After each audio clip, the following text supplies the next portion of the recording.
Imagine a king so foolish that he turned his entire kingdom into a joke, and then became the biggest victim of his own stupidity.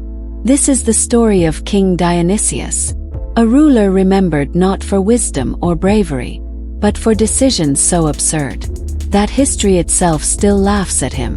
Long ago there was a wealthy and powerful kingdom. The land was rich, markets were full, and people lived in peace. Everything was perfect, except the king. King Dionysius truly believed one thing, that he was the smartest man alive.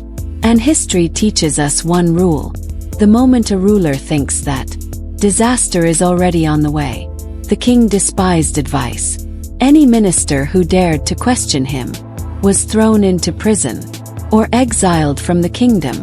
According to Dionysius, wisdom belongs only to kings, not to common people. This arrogance became the seed of his kingdom's destruction. One day, the king announced a new law. From today onward, anyone who laughs, smiles, or jokes in public will be punished. As laughter became a crime, a kingdom once full of joy turned into a silent graveyard. Children were afraid to smile. People controlled their expressions. Happiness disappeared overnight. Ironically, the king himself loved mocking people. He humiliated servants, insulted his ministers, and laughed loudly at their misery. But if anyone else laughed, they were punished immediately.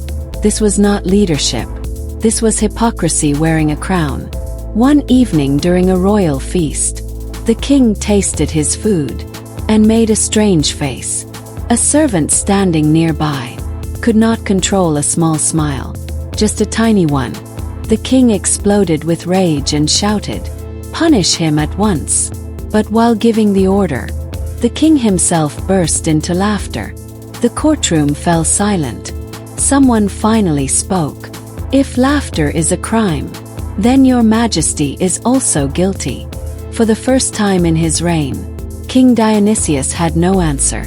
His own law had trapped him. Slowly everything collapsed. People fled the kingdom.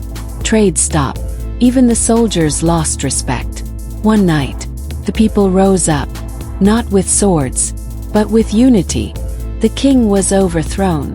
Without bloodshed, King Dionysius was imprisoned in the very same jail where he once sent people for the crime of laughing.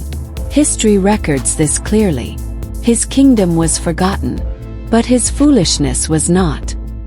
History does not always remember the wise kings, but it never forgets the foolish ones.